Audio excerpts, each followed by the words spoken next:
Hi everyone, welcome back. We have now understood that the contract always begins with an offer. So, in today's session, we are going to clearly understand what is an offer, who is a promiser, promisee, offerer and an offeree. We will also discuss about positive and negative offers and also about kinds of offers. And most importantly, we will understand the different elements required to constitute a valid offer in the eyes of law. Let's start from the basics. An offer is defined under Section 2, subsection A of the Indian Contract Act. In simple words, an offer is a proposal made by one person to another showing his willingness to do or not to do something with the intention of obtaining the other person's consent. Now, let me explain this with a very simple and relatable example. So imagine this situation. Let's say a person suddenly says, "Marry me," to a person B. Now, is this an offer? Absolutely no. Why? Because here Mr. A is only making a statement or expression, not a proposal, because he does not have the intention of seeking the consent of Miss B. Now, consider this statement. Let's say if A asks, "Will you marry me?" to Miss B. Now, is this an offer? Absolutely yes, this is an offer. But why? Because it shows the willingness to do an act by Mr. A. It is addressed to a specific person, Miss B, and Mr. A is also seeking the consent of Miss B in this offer. So, remember this simple rule. An offer must ask for acceptance. Now, using the same example, let's understand who is a promiser, who is offerer, who is a promisee, and who is the offeree. Now, Mr. A, who said, "Will you marry me?" is called as an offerer because he is the person making the proposal. Miss B, to whom the proposal is made, is called as the offeree. Therefore, the person to whom the offer is made is called as the offeree. Now, if the person to whom the offer was made conveys his consent as yes, then she will be called as the promisee or the acceptor. Therefore, the person accepting the offer is called as the promisee or the acceptor.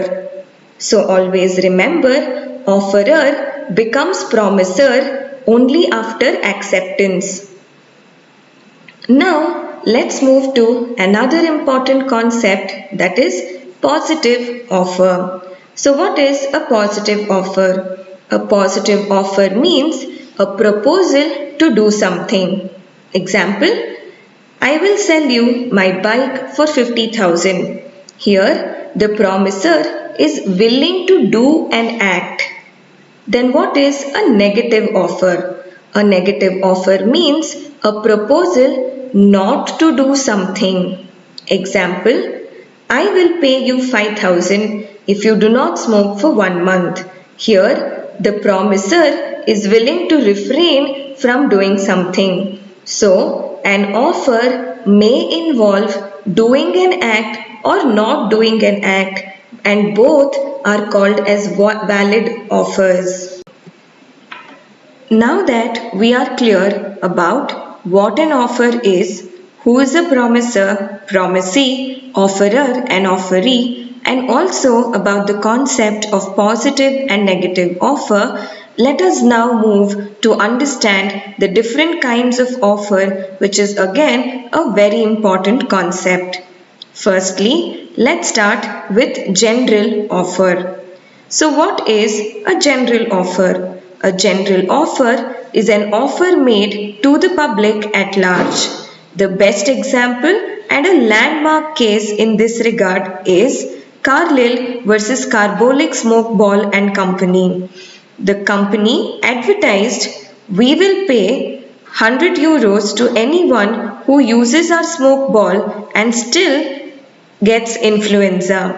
This offer was made to everyone, not to a specific person.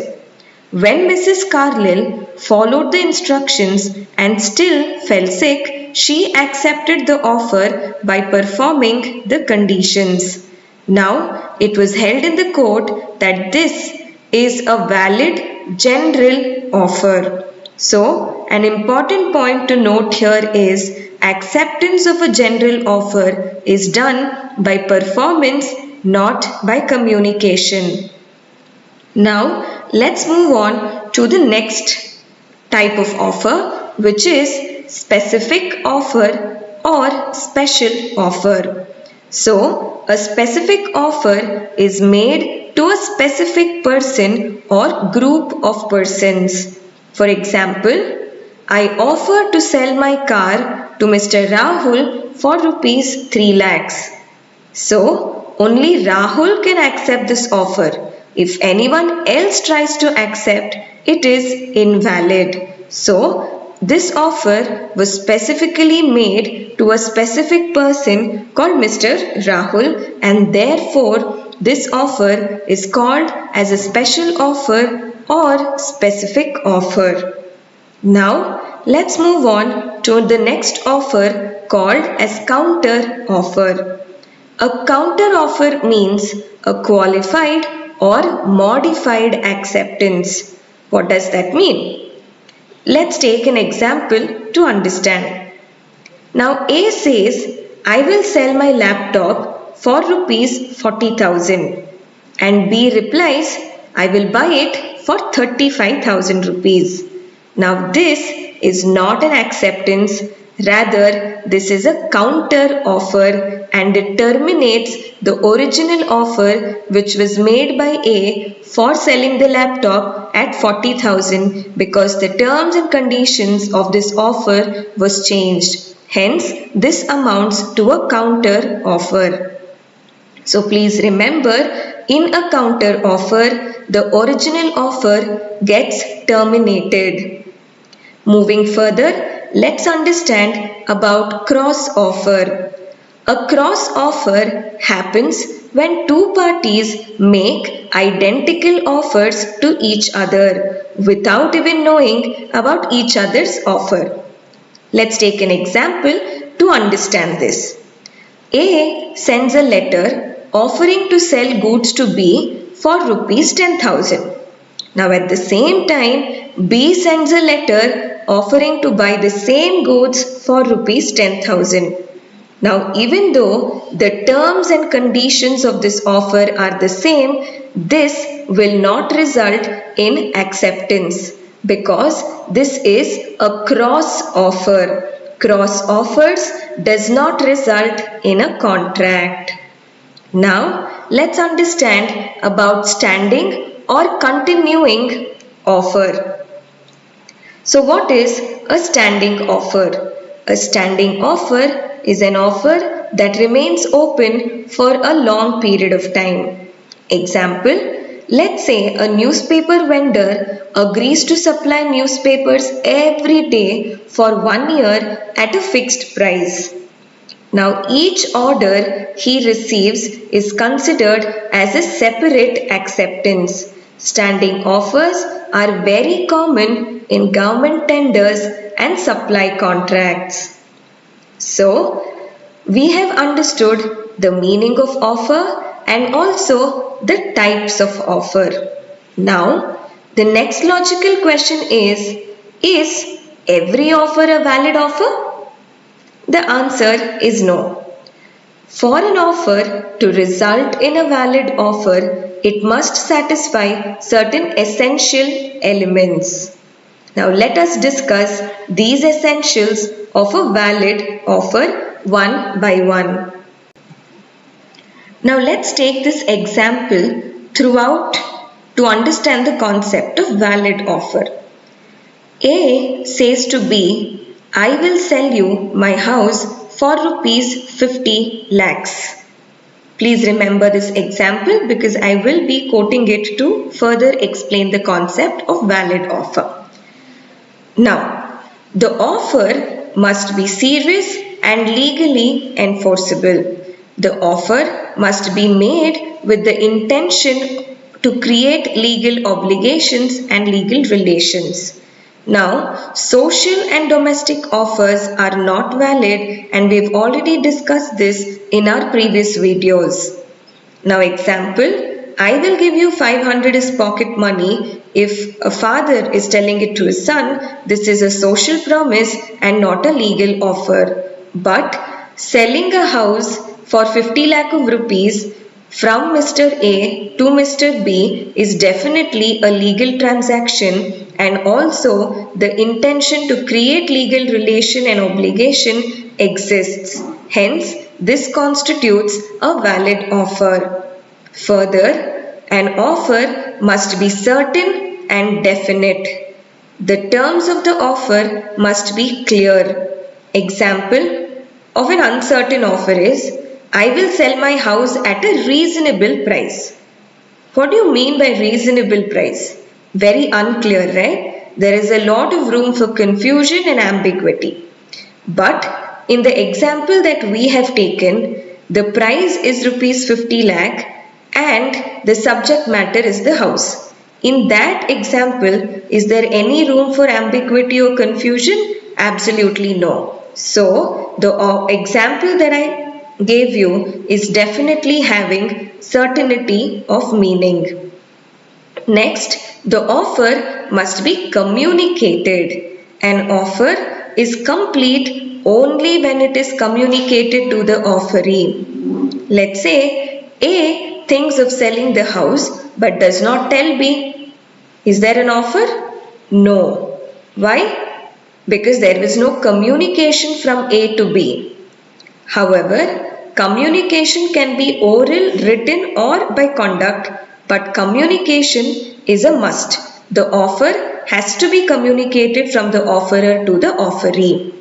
Next, the offer may be expressed or implied. So what is an express offer? Any offer made by words, either written or spoken, is called as an express offer. Then what is an implied offer? An implied offer are those offers which are inferred from the conduct of the persons. Example, boarding a bus implies acceptance of the offer to pay the fare. Next, the offer must not contain a term that non-compliance amounts to acceptance. What does that mean? Let's say an offerer said, if I do not receive your reply by tomorrow, I will assume you have accepted. Can this constitute a valid offer? Absolutely no. Why? Because silence cannot be forced as acceptance. And you cannot have such clause that non-compliance amounts to acceptance. Moving further, offer must be made in order to obtain the consent. Therefore, the offer must invite acceptance. A mere statement of intention is not an offer. Example, if A says, I am thinking of selling my house, it does not constitute an offer. Here, he is only making a statement, he is not making an offer. Before we end today's discussion on offer, it is very important to understand that every statement we hear in daily life is not an offer. Many times, students get confused between offer, mere statement of intention, and invitation to offer. So let's clearly differentiate them using real life examples. So, what is an offer and what is just a mere statement of intention? A mere statement of intention shows what a person plans or wishes to do in the future. It does not create any legal obligation. Example, I'm thinking of opening a cafe next year. I may sell my car if I get a good price. Now, these are not offers because there is no willingness to be bound and no consent is being invited. Remember, thinking, planning, or announcing intentions is not equal to offer. Now, let's come to the most important and practical concept, invitation to offer. An invitation to offer only invites people to make an offer. It is not an offer by itself. Example, when you enter a hotel, the menu card shows prices of the food items. Is this an offer made by the hotel to you? No, it is only an invitation to offer. When you order food, you are making the offer, and when the hotel accepts your order, the acceptance takes place by the hotel. Next example. In a shopping mall, goods are displayed with price tags. Now, is that an offer? Again, no. It is only an invitation to offer. When you take the product to the billing counter, you are the one who is making the offer. The shopkeeper may either accept the offer or he may reject the offer. Only after acceptance, a contract is formed. Now, let's take one more very relatable digital example. So on Swiggy or Zomato, restaurants display food items with prices, correct? Now again, is this an offer? No, it is just an invitation to offer. When you place an order and click confirm order, you are the one who's making the offer, so you are the offerer, and when the restaurant confirms the order, acceptance happens. So until confirmation, the restaurant can always reject or cancel. A mere price list, catalog or advertisement only provides information and does not bind the seller. So all these are invitations to offers and not offers. So a quick recap for all of you. Mere statement of intention is not an offer. Price list is not an offer. Menu card is not an offer. Online listings also is not an offer. They are only invitation to offer, which means they only invite offers from the customers. Now that we have understood what an offer is and what is not an offer, in the next video we will understand about acceptance, because only when an offer is properly accepted, it amounts to a contract. So, until then, please revise all the concepts. Thank you. Have a great day.